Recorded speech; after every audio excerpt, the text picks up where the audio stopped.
बोले एक और करतूत सुन लो क्या। बोले जमुना किनारे श्याम पावे रासनी, जमुना किनारे श्याम पावे रासनी, जमुना किनारे श्याम पावे रासनी, जमुना किनारे श्याम पावे रासनी। मैनू भी नचावे नले नचे आप भी, मैनू भी नचावे नले नचे आप भी। जमुना किनारे श्याम पावे रासनी, जमुना किनारे श्याम पावे रासनी। मैनू भी नचावे नले नचे मैया तेरे श्याम ने मखन लुटिया जस की तरह। नले मेरे सिर पे तो पट्टा खिंचया, नले मेरे सिर पे तो पट्टा खिंचया, नले मेरे सिर पे तो पट्टा खिंचया, नले मेरे सिर पे तो पट्टा खिंचया। हंस की करा मैया तेरे श्याम ने मखन लुटिया, हंस की करा लुटिया, हंस की करा मैया तेरे श्याम ने मखन लुटिया, हंस की करा। की चोरी छोड़ कन्हैया मैं समझाऊं तो, मैं समझाऊं तो कन्हैया मैं समझाऊं तो। अरे माखन की चोरी छोड़ कन्हैया मैं समझाऊं। और मैया समझा रही है। गोपी कहती है सुनो मैया, ये झूठ बोल रहा है आपके डर के कारण, ये खुद आता है और पता है ऐसे नहीं आता, बड़ा शातिर है आपका बालक, ये छुपके आता है और देखता है घर में कोई है तो नहीं और चुपके से घर में आ जाता है और आकर के और चुपके चोरी करता है।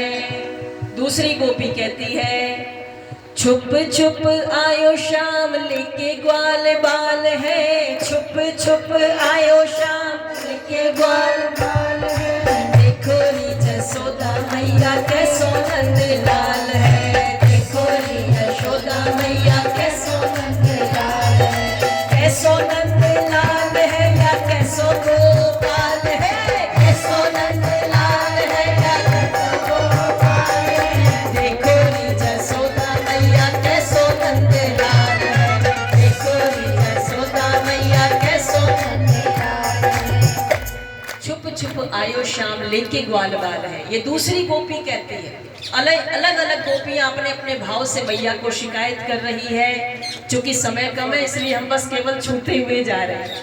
अब एक गोपी यहीं से चली गई थानेवाल से शिकायत करने के लिए, तो वो क्या कहती है यशोदा मैया से, हो गल सुन री जसोदा मैया, गल सुन री जसोदा मैया, गल सुन री जसोदा मैया, गल सुन री जसोदा मैया। कि थोड़ा मुंडा चोरियां करे, कि थोड़ा मुंडा चोरियां करे दिन में। गल सुन री जसोदा मैया, गल सुन री जसोदा मैया। कि थोड़ा मुंडा चोरियां करे, वो थोड़ा मुंडा चोरियां करे दिन में। इस प्रकार से सब अलग अलग जगह की गोपियां अपने अपने भाव से मैया को शिकायत कर रही है। और मैया मानो आज कन्हैया को डांट रही है, समझा रही है।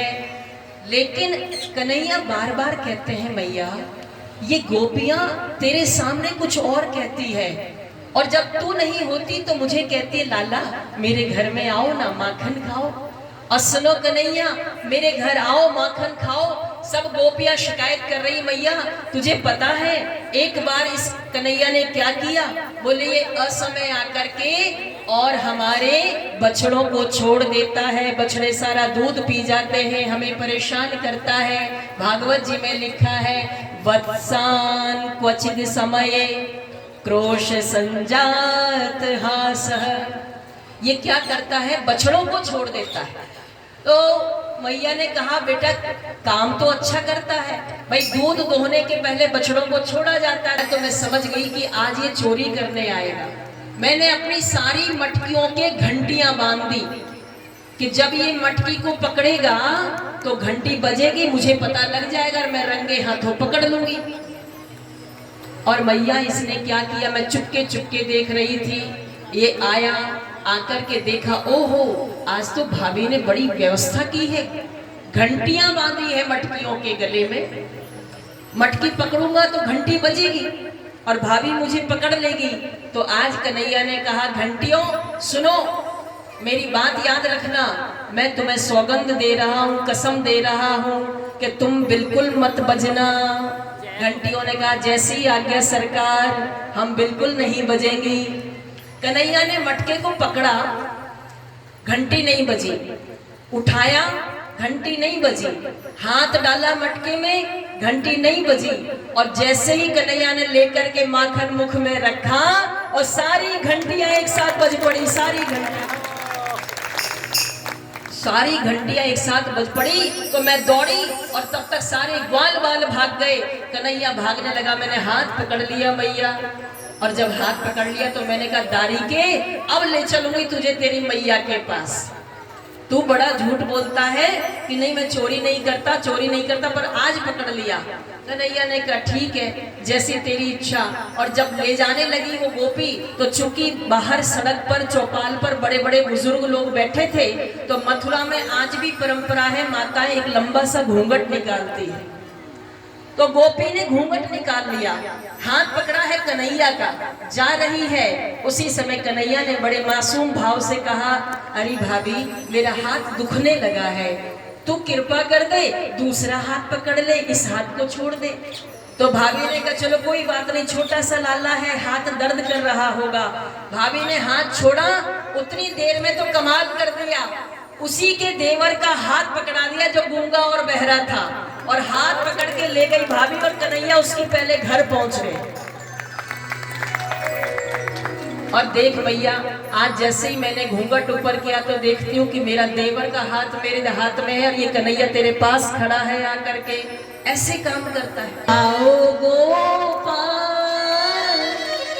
दर्शन की प्यासी गुजरिया शाम। गोपियां कहती है, मानो कन्हैया आओ आओ मेरे घर आओ।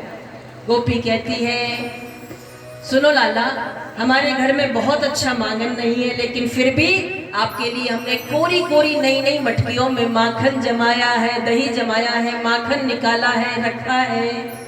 और गोपियां कहती है, कोरी कोरी मटकिन में धौरी धौरी गैयन को, कोरी कोरी मटकिन में धौरी धौरी गैयन को, प्यारो ही जमाए राख्यो दही नंदलाल, चले आओ गोपाल दर्शन की प्यासी गुजरिया शाम। हाँ जी, आज मेरे अंगना में आओ नंदलाल, चले आओ गोपाल अंगना में आओ नंदलाल, आओ गोपाल दर्शन की प्यासी गुजरिया।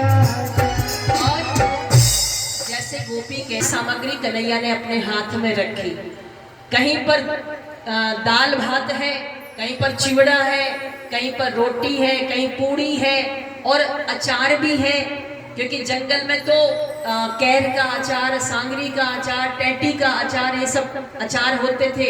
उन अचारों को उंगली में फंसा करके भगवान हाथ में ले रखा है और भगवान खा रहे हैं, सब ग्वाल बाल भी खा रहे हैं। ब्रह्मा जी ने जब देखा तो सोचा, ये ठाकुर नहीं हो सकता, जो सबका जूठा खा रहा है और हाथ में लेकर खा रहा है, ये ठाकुर नहीं हो सकता।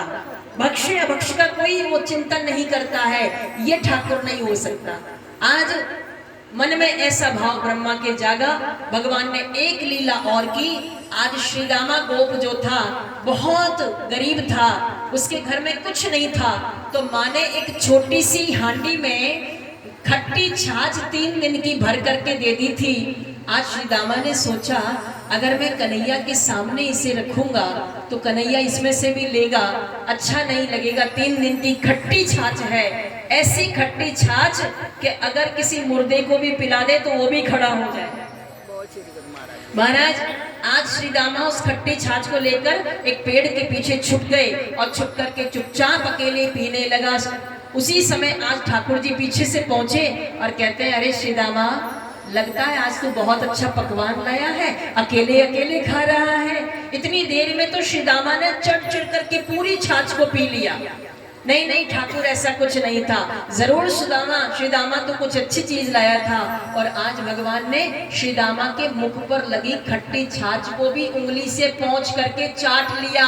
तो ब्रह्मा को लगा, हे भगवान, ये तो हो ही नहीं सकते परमात्मा, जो श्री दामा के होठ को चाट रहे हैं वो भगवान कैसे हो सकते हैं। ब्रह्मा ने एक लीला की और ब्रह्मा ने क्या किया, समस्त गोपी ग्वाल बाल और जितने भी बछड़े गैया जो थे सबको लेकर के ब्रह्मलोक में चले गए। अब देखता हूँ कन्हैया क्या करेगा ब्रज में जाकर के। कन्हैया ने देखा सारे ग्वाल बाल चले गए, गोपियां चली गई, सब बछड़े चले गए, गैया चली गई। और फिर जैसे ही अंतर ध्यान होकर के भगवान ने देखा, ओहो ये करतूत तो ब्रह्मा की है। तो आज भगवान ने जितने ग्वाल थे वैसे ग्वाल खुद बन गए, जितने बछड़े थे वैसे बछड़े बन गए, जितनी गैया थी उतनी गैया बन गई और बन करके सब अपने अपने घर चले गए। ब्रज में किसी को पता ही नहीं चला कि सारे ग्वाल वालों को तो ब्रह्मा जी ले गए। 1 वर्ष हो गया, भागवत जी में लिखा है, 1 वर्ष तक भगवान गोपी ग्वाल गैया बछड़े सब बन करके रहे, किसी को खबर नहीं लगी। और 1 साल के बाद आज भगवान ने क्या किया, आज भगवान ने ब्रह्मा का रूप बनाया और ब्रह्मलोक चल दिए। इधर से ब्रह्मा देखने आ रहे हैं कि देखो तो सही ब्रज में क्या हो रहा है, गैया ग्वाल बाल तो मैं ले आया था, अब क्या हो रहा है। तो ब्रह्मा जी आते हैं ब्रज में और कन्हैया ब्रह्मा बन करके चले जाते हैं ब्रह्मलोक में। वहां जाके अपने पहरेदारों से कहते, सुनो खबरदार सावधान रहना, आजकल यहाँ बहरूपी बहुत घूमते हैं, ब्रह्मा तो मैं हूँ, कोई दूसरा भी आ सकता है जो कहेगा कि मैं ब्रह्मा हूँ, तो सावधान रहना। बोले ठीक है महाराज।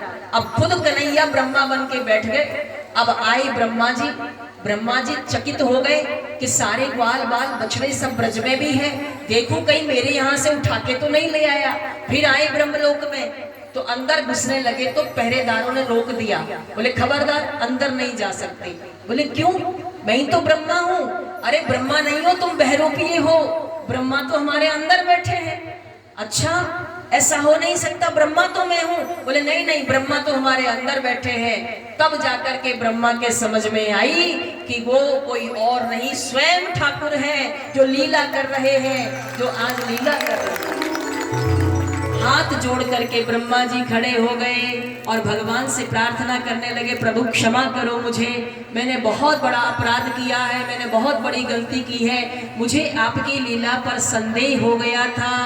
और आज ब्रह्मा जी स्वयं हाथ जोड़ करके निवेदन कर रहे हैं भगवान से, कहते हैं क्या बड़ी सुंदर बात, कर जोड़े ब्रह्मा खड़े सुनहु नंद के लाल, देहु ब्रह्म पद और को और हमहु करहु ब्रज ग्वाल।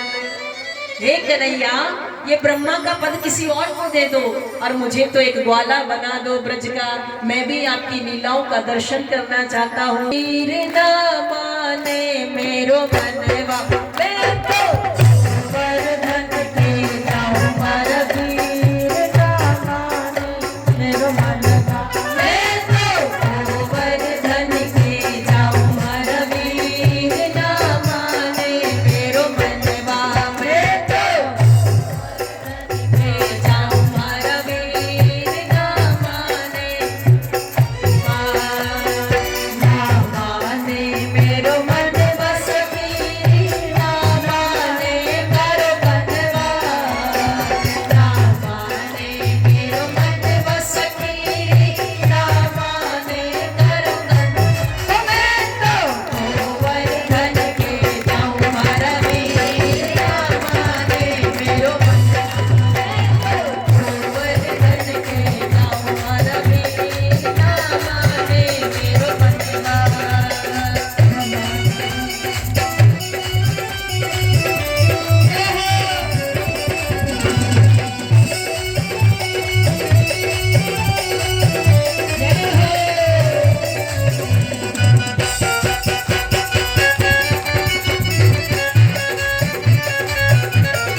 गोवर्धन भगवान की।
और सभी ग्वाल बाल आज कन्हैया के साथ नंद उपनंद महानंद सब अपनी गाड़ियों में भोजन सामग्री लेकर के और महाराज पहुंच गए कहाँ? गोवर्धन भगवान के यहाँ। 7 कोस का 21 किलोमीटर का गोवर्धन है और वहां जाकर के आज कन्हैया खड़े हैं सब ग्वाल वालों के साथ में। कन्हैया ने कहा आओ गोवर्धन की पूजा करते हैं। अब एक रूप से कन्हैया पूजा ग्वाल वालों के साथ करवा रहे हैं और दूसरे रूप से कन्हैया गोवर्धन में जाकर के विराजमान हो जाते हैं। एक रूप से पूजा करवा रहे हैं और एक रूप से पूजा को स्वीकार कर रहे हैं। ग्वाल वालों से कहा सुनो सबसे पहले गोवर्धन भगवान को स्नान कराओ। बोले कैसे कराएं लाला? बोले जल भर भर करके लाओ।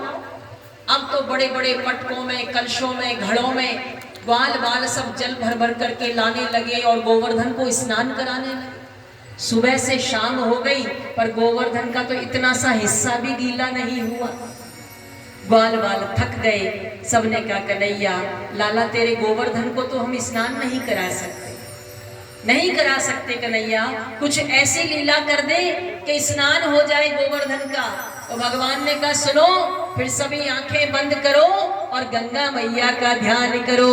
बोलो गंगा मैया की। और सबने हाथ जोड़ करके गंगा मैया का ध्यान किया, जय जयकार की। तो जैसे ही आंखें खोली भगवान ने मानसी गंगा को प्रकट कर दिया। बोलिए मानसी गंगा की।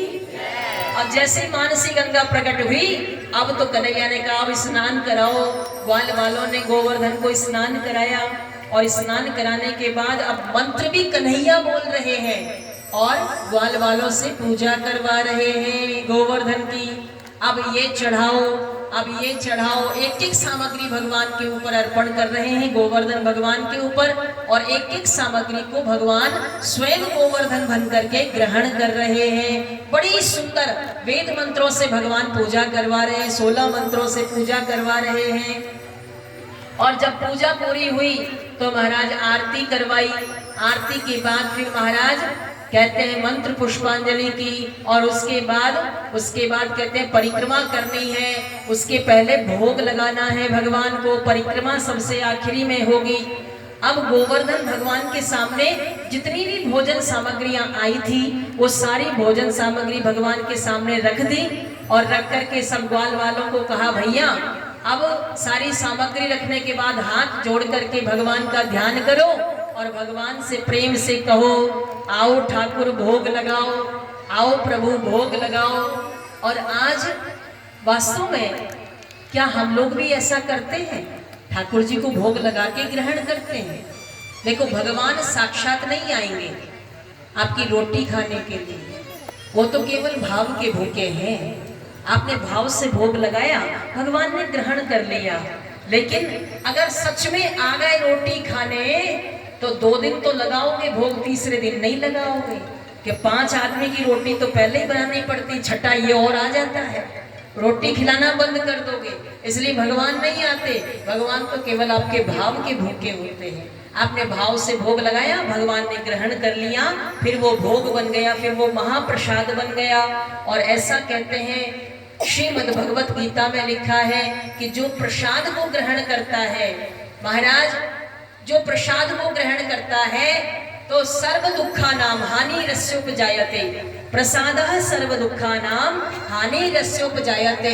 जो प्रसाद को ग्रहण करता है उसके जीवन से सारी हानि, सारे कष्ट, सारे दुख चले जाते हैं जो प्रसाद को ग्रहण करता है। तो आज 56 भोग ठाकुर जी के सामने लगे, गोवर्धन भगवान के सामने, और भगवान 56 भोग को ग्रहण कर रहे हैं। एक एक भोग भगवान आरोग रहे हैं, एक एक भोग को भगवान ग्रहण कर रहे हैं। देखिए बड़े सुंदर सुंदर 56 प्रकार के भोग यहाँ भी ठाकुर जी के सामने रखे हैं। आप सभी दर्शन भी करिए और गिनते भी जाइए कि 56 है कि नहीं है, कहीं कोई कमी तो नहीं रह गई है। आप सभी और भाव से प्रेम से, हमारे यहाँ राजस्थान में खाटू श्याम जी का मंदिर है, कोई गए होंगे तो खाटू श्याम जी के यहाँ पर 56 भोग लगते हैं। और जब 56 भोग लगते हैं भगवान को तो एक एक भोग को बोल बोल करके भगवान के सामने रखा जाता है, फिर भगवान उसे ग्रहण करते हैं। तो आइए हम सब भी चले गोवर्धन भगवान के सामने, खाटू श्याम के सामने, कि भगवान को कैसे भक्त, कैसे सेवादार, कैसे लोग भगवान को भोग लगाते हैं। आइए सभी सुनेंगे बड़े भाव के साथ, आनंद के साथ, और गिनते भी जाइएगा। फिर आपकी परीक्षा है, आपसे पूछेंगे बीच में कि कितने भोग हो गए, इसलिए सावधानी के साथ में गिनते जाइएगा, ठीक है ना? गिनती आती है कि नहीं आती? अभी नोटों की गड्डी रख दे तो कीन है बाबा चरिबरो थोड़ो खाटो, सोने की थाली में परोसो ढाल चांदी को पाटो, हो टाबरिया मनोहार करे बाबा देखो कैया नाटो, और भोग लगाओ शाम धनी भरा बाकी भगतान बाटो। हो आओ आओ सांवरिया बेगा आओ, जी मोजी भोग लगाओ, है 56 भोग तैयार जी, हो थारा टाबर